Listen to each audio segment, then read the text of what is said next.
मिट्टी से एक से बढ़कर एक बहादुर सैनिक पैदा हुए, जिन्होंने जीते जी भारत माँ के आंचल पर आंच नहीं आने दी और देश की रक्षा करते हुए हंसते हंसते अपने प्राण न्यौछावर कर दिए। लेकिन क्या कोई सैनिक देशभक्त की पहरेदारी करे? क्या कोई सैनिक अपनी शहादत के बाद भी अपनी ड्यूटी पर लौट सकता है? ये सवाल किसी को भी अंदर तक झकझोरने के लिए काफी है, लेकिन कम घटना है जिसे इंडियन आर्मी भी सच मानती है। भारत चीन सीमा की उन पहाड़ी है, वहाँ आज भी उस शहीद सैनिक की प्रेजेंस महसूस की जाती है। अपनी ड्यूटी से मुंह मोड़ता है या फिर नींद की झपकियां लेता है, तब वो शहीद सैनिक जोरदार चांटा जड़कर उसे झकझोर कर उठा देता है। हैरानी की बात यह है कि चीनी सैनिकों ने भी इंडिया चाइना बॉर्डर पर उनकी प्रेजेंस को कंफर्म किया है। ये कहानी है भारत के लेजेंडरी सोल्जर बाबा हरभजन सिंह की, जो मौत के बाद भी अपनी ड्यूटी निभाते रहे। और हैरानी की बात यह है कि इसके लिए उन्हें सैलरी भी दी जाती रही। उन्हें हर साल 2 महीने की छुट्टियां भी दी जाती और यहाँ तक कि प्रमोशन देकर उन्हें सिपाही से कैप्टन बना दिया गया। आर्मी के नियमों के मुताबिक करीब 38 साल की ड्यूटी के बाद उन्हें साल 2006 में एक जीवित सोल्जर की तरह रिटायरमेंट भी दिया गया। बाबा हरभजन सिंह का जन्म 30 अगस्त 1946 को पंजाब के सरदारपुरा पाकिस्तान का हिस्सा बन गया। इसलिए हरभजन सिंह का परिवार भारत आ गया और भारत के पंजाब राज्य के कपूरथला में आकर बस गया। उनकी अपब्रिंगिंग ग्रामीण ट्रेडिशंस के बीच हुई, जहां हार्ड वर्क, ऑनेस्टी और डिसिप्लिन हर घर की पहचान थी। उन्होंने अपनी प्राइमरी एजुकेशन अपने गांव के ही एक स्कूल से पूरी की और फिर आगे की पढ़ाई के लिए उनका एडमिशन डीएवी हाई स्कूल में करवा दिया गया, जहां से मार्च 1965 में उन्होंने 10वीं की परीक्षा पास की। वो बिल्कुल साधारण परिवार से आए थे, लेकिन बचपन से ही उनके दिल में गहरी देशभक्ति की भावना थी। यही वो कारण था कि 10वीं परीक्षा पास करने के तुरंत बाद वो आर्मी की भर्तियों में जाने लगे और अपनी काबिलियत के उन्हें कमीशन मिला और सिपाही के तौर पर उन्हें 14 राजपुताना राइफल्स में शामिल कर लिया गया। उस दौरान भारत और पाकिस्तान के बीच भयंकर युद्ध छिड़ा हुआ था और कहा जाता है कि उन्होंने उम्र कम होने के बावजूद इस युद्ध में वीरता दिखाते हुए दुश्मनों के दांत खट्टे कर दिए थे। उनकी बहादुरी को देखते हुए उनका ट्रांसफर 23rd पंजाब रेजिमेंट में कर दिया गया, जो सिक्किम में पास पर पोस्टिंग मिली, जो इंडिया और तिब्बत को जोड़ने वाला एक रिमोट और स्ट्रेटेजिकली वाइटल पॉइंट है। 1962 के सीनो इंडियन वॉर के बाद बॉर्डर पर सिचुएशन टेंस बनी रहती थी, इसलिए यहाँ तैनात सोल्जर्स को हर वक्त चाइनीज इंट्रूशन की संभावना की वजह से अलर्ट रहना पड़ता था। नाथुला की खतरनाक चट्टानें, बर्फीले तूफान, ठंडी हवाएं और कम ऑक्सीजन, हर दिन यहाँ तैनात सैनिकों की सहन शक्ति को काम चलाऊ बंकर्स में रहना पड़ता था। हरभजन सिंह के कंधों पर रिमोट आउटपोस्ट पर तैनात अपने साथियों तक फूड और एम्यूनिशन सप्लाई पहुंचाने की भी जिम्मेदारी थी। उन्हें ये सामान खच्चरों पर लाद कर भयानक ठंड में बर्फीले रास्तों पर कई किलोमीटर की यात्रा करके ले जाना पड़ता। साथ निभाते नाथुला की जिंदगी करेज मांगती थी और हरभजन सिंह ने हर थे, लेकिन 4 अक्टूबर 1968 को उनकी जिंदगी में एक ऐसा भूचाल आने वाला था जिसकी कल्पना किसी ने बुरे सपने में भी नहीं की होगी। 4 अक्टूबर 1968 को हरभजन सिंह कई खच्चरों पर सामान लादकर बटालियन हेडक्वार्टर तेकुला से डेंगचुकला की ओर निकले। उस दौरान सिक्किम और वेस्ट बंगाल का नॉर्थ का इलाका लगातार हो रही भारी बारिश के कारण लैंडस्लाइड और फ्लड जैसे नेचुरल डिजास्टर से जूझ रहा था और इसने वहां की हजारों जिंदगियां निगल ली थी। रास्ता बर्फीला और काफी फिसलन भरा था, इसलिए हरभजन सिंह बहुत संभल कर चल रहे थे। लेकिन तभी अचानक उनका पैर फिसल गया और वो एक तेज धारा वाली नदी में जा गिरे। नदी के तेज बहाव के कारण वो काफी दूर तक बहते चले गए। चूंकि वो उस वक्त अकेले थे, इसलिए किसी को भी उनके साथ हुए हादसे का पता नहीं चल सका। जब देर रात तक भी हरभजन सिंह डेंगचुकला नहीं पहुंचे तो उनके साथी सिपाहियों को किसी अनहोनी की आशंका होने लगी। उन्होंने इसकी खबर अपने हायर रैंक के अधिकारियों को दी। इसके तुरंत बाद हरभजन सिंह की खोज शुरू कर दी गई। लगातार 5 दिनों तक सर्च ऑपरेशन चलता रहा, लेकिन हरभजन सिंह कहीं नहीं मिले। अफसोस की बात यह थी कि उनके 5 दिनों तक न मिलने पर उन्हें भगोड़ा घोषित कर दिया गया। इससे उनके साथी काफी आहत हुए, क्योंकि वो जानते थे कि हरभजन सिंह मैदान छोड़ने वालों में से नहीं, बल्कि हर मुश्किल के आगे सीना तानकर खड़े रहने वालों में से थे। लेकिन तभी कहानी में एक एक्स्ट्राऑर्डिनरी ट्विस्ट आता है। जिस दिन उन्हें भगोड़ा घोषित किया गया, उसी रात प्रीतम सिंह नाम के सैनिक को एक अजीब सपना आता है। प्रीतम सिंह हरभजन सिंह के सबसे अच्छे दोस्त थे। प्रीतम सिंह के सपने में उस रात हरभजन सिंह आते हैं, जो उन्हें बताते हैं कि उनकी मृत्यु हो चुकी है।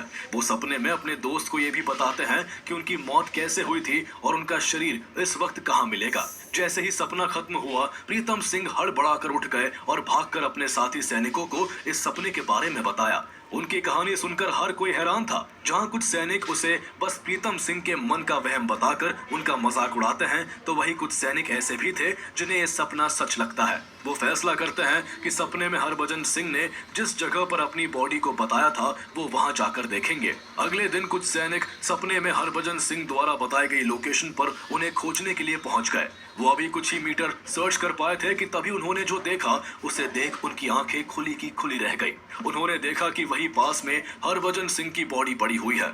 जिस काम को सेना 5 दिन की खोज के बाद भी नहीं कर पाई थी, वो महज एक सपने की बदौलत कुछ ही मिनटों में हो गया था। ये देखकर वहां मौजूद हर सैनिक हैरान था। कुछ सैनिकों को काफी शर्मिंदगी भी महसूस हुई, क्योंकि हरभजन सिंह को पहले कायर समझकर भगोड़ा घोषित कर दिया गया था। लेकिन इसके बाद सेना ने अपनी गलती सुधारी और हरभजन सिंह को शहीद घोषित कर पूरे सैन्य सम्मान के साथ उनका अंतिम संस्कार किया गया।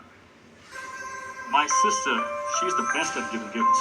But this time, I'm gonna get her the perfect gift that's gonna light up her Raksha Bandhan. After all, the Roshans love Roshan. The delicious hazelnut taste. Truly the best gift of all. This Raksha Bandhan will light up your bond with your siblings with Ferrero Rocher. This is Valorant. Aren't you tired of playing FPSs where teamwork is non-existent? Then you should play Valorant. It's free on console and PC.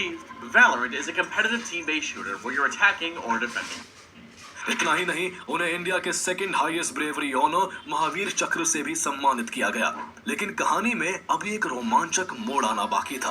Harbhajan Singh अपनी मौत के बाद भी कुछ ऐसा करने वाले थे जिससे भारतीय सेना की काफी मदद और चाइनीज सैनिकों की भारी आफत होने वाली थी। कुछ दिन तक तो हर रोज की तरह सब कुछ नॉर्मल रहा, लेकिन कुछ दिन बाद नाथुला पर स्टेशन सोल्जर्स को रात में अक्सर स्ट्रेंज ड्रीम्स आने लगते हैं। उनके सपने में हरभजन सिंह आते हैं जो उन्हें आने वाले खतरों से आगाह करते हैं और दुश्मन की मूवमेंट्स के बारे में भी बताते हैं। कई सैनिकों ने तो यहाँ तक कहा कि हरभजन सिंह ने उन्हें सपने में कहा है कि मेरा शरीर भले ही खत्म हो गया है, लेकिन मेरी आत्मा ऑन ड्यूटी रहेगी। मेरे लिए यहाँ एक मंदिर बना देना जहाँ से मैं अपने देश की सेवा करता रहूंगा। शुरुआत में ऑफिसर्स ने इसे लाइटली लिया, लेकिन धीरे धीरे जब घटनाएं बढ़ने लगी और कई बार ऑन ड्यूटी सिपाहियों ने उनकी मौजूदगी को महसूस किया तो सभी हैरान रह गए। जब भी कोई किसी घटना का शिकार होने वाला होता तो पहले ही किसी अंधे की आवाज रुक जाता। ऐसे में साथी सैनिकों को एहसास होने लगा कि हरभजन सिंह एक अदृश्य पहरेदार बनकर उनके साथ है। जब इस तरह की बातें बढ़ने लगी तो कुछ हाई रैंक ऑफिसर्स खुद इस मामले की जांच के लिए नाथुला पहुंचते हैं, लेकिन वो भी तब चौंक जाते हैं जब उन्हें खुद भी हरभजन सिंह की मौजूदगी का अनुभव होता है। धीरे धीरे साथी सैनिकों का विश्वास और मजबूत हो गया कि हरभजन सिंह अपनी मौत के बाद भी उनके साथ ड्यूटी कर रहे हैं। उनकी प्रेजेंस भले ही फिजिकल रूप में अनसीन थी, लेकिन ट्रूप्स के लिए उनके होने भर का एहसास ही उनका हौसला बन गया। इसके बाद सैनिकों के बीच उनके स्पिरिट के सुपरनैचुरल एक्ट्स की स्टोरीज फैलने लगी। कुछ ने कहा कि उन्होंने उन्हें प्रेचर्स माउंटेन पासेस पर रात में पेट्रोलिंग करते हुए देखा है, तो दूसरों ने नोटिस किया कि उनके नाम पर रखी वाटर बॉटल्स मिस्टीरियसली सुबह तक खाली हो जाती है, जैसे कि उन्होंने ड्यूटी से आने के बाद इन्हें पिया हो। बहुत से सैनिकों ने माना कि हरभजन सिंह ने उनको एम्बुशेस, एक्सीडेंट्स और नेचुरल डिजास्टर से प्रोटेक्ट किया है। सिर्फ सैनिक ही नहीं, वहां आसपास के लोकल्स को भी एक अदृश्य आत्मा के होने का एहसास होता है। इसके बाद उन्हें देवता का दर्जा देकर बाबा हरभजन सिंह कहा जाने लगा। उनके रेजिमेंट ने नाथुला से कुछ किलोमीटर की दूरी पर बाबा हरभजन सिंह का एक श्राइन बना दिया। इस श्राइन को एक सोल्जर के रूम जैसा मेंटेन किया गया। यहाँ रोज बाबा हरभजन सिंह के लिए उनके साथी सैनिक फ्रेश यूनिफॉर्म्स, पॉलिश बूट्स रखते और उनके सोने के लिए बेड बनाया जाता। इतना ही नहीं, उन्हें खाना भी परोसा जाता। उनके बिस्तर के पास पानी की बोतल रखी जाती ताकि उन्हें प्यास लगे तो पीने के लिए पानी मौजूद रहे। साथी सैनिक अपनी ड्यूटी शुरू करने से पहले उन्हें सल्यूट करते। ऐसा लगता था कि बाबा हरभजन सिंह सच में उनके साथ रहते हैं और जीवित है। इंडियन आर्मी ने न केवल उनकी मौजूदगी को माना, बल्कि आर्मी ने बाबा हरभजन सिंह की ऑन ड्यूटी को ऑफिशियली भी रिकॉग्नाइज किया। ये इतिहास में पहली बार था जब किसी सैनिक को मरने के बाद भी एक्टिव सोल्जर माना गया।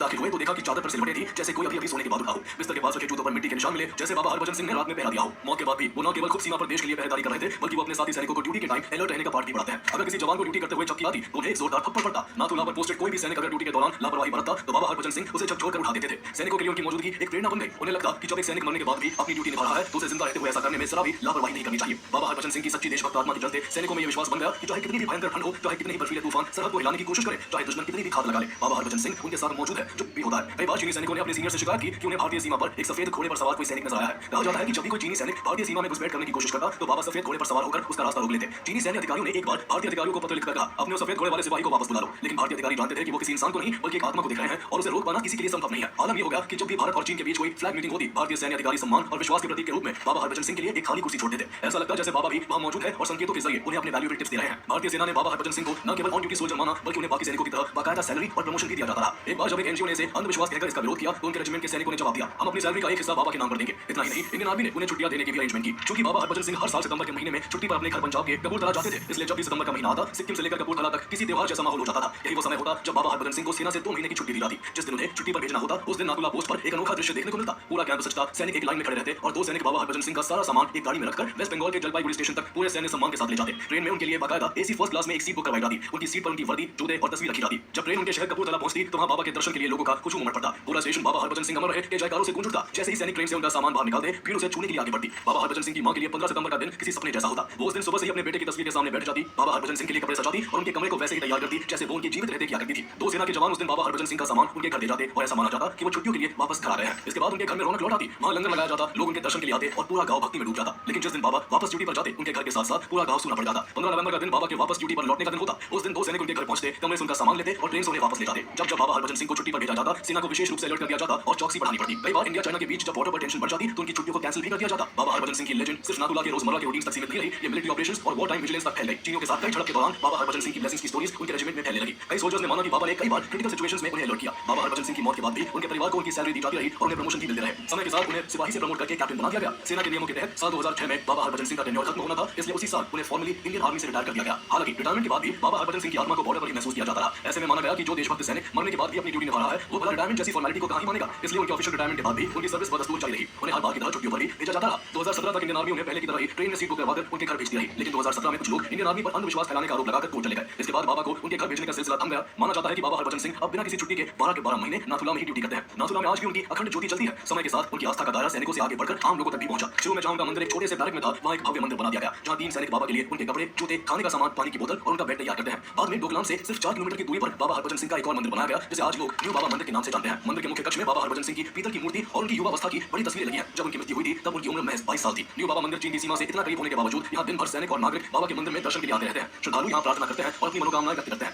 मंदिर में रखी कॉपियों में लोग अपनी मन्नतें लिखते हैं और मानते हैं कि जब बाबा अपनी ड्यूटी पूरी करके लौटेंगे तो उसे बढ़कर उनकी हर इच्छा पूरी करेंगे। बाबा हरभजन सिंह के प्रति श्रद्धा और विश्वास का अंदाजा इसी बात से लगाया जा सकता है कि भारतीय सैनिक गंगटॉक बेस से ड्यूटी पर जाते समय बाबा के मंदिर जाकर उनका आशीर्वाद लेना अपनी परंपरा मानते हैं। एक बार बाबा हरभजन सिंह के भाई रतन सिंह के मन में बाबा के घर में रहने को लेकर डाउट पैदा हो गया था। कहा जाता है कि इसके बाद बाबा हरभजन सिंह ने उनके सामने आकर उनका डाउट क्लियर किया। एक न्यूज़ चैनल से बात करते हुए रतन सिंह ने बताया कि जब वो एक खाट पर सोए हुए थे तो किसी ने उनके ऊपर चादर उड़ा दी। वो हैरान होकर उठ गए। तभी उनके सामने बाबा हरभजन सिंह प्रकट हो गए और बोले, मैं तुम्हारा भाई हूं, डरने की कोई जरूरत नहीं है। इसके बाद रतन सिंह ने अपनी मां की मौत के बाद घर के एक हिस्से में बाबा हरभजन सिंह का मंदिर बना दिया। आज भी उनके कमरे में उनका सारा सैन्य साजो सामान और उनकी एक तस्वीर रखी जाती है। गांव के लोग बताते हैं कि जब भी उनके गांव का कोई सैनिक सिक्किम या बॉर्डर एरिया से लौटता है तो गांव में प्रवेश करने से पहले बाबा के गेट पर रुककर प्रणाम करता है। बाबा की श्रद्धा, आस्था और अनुशासन आज भी वैसे ही कायम है। नाथुला पर तैनात सैनिकों का आज भी विश्वास है कि रिटायर कैप्टन बाबा हरभजन सिंह की अनंत आत्मा चीन के किसी भी हमले से 3 दिन पहले भारतीय सेना को चेतावनी दे देती है। कहा जाता है कि बाबा हरभजन सिंह जिले पास से लेकर नाथुला पास तक की सीमाओं की रक्षा करते हैं।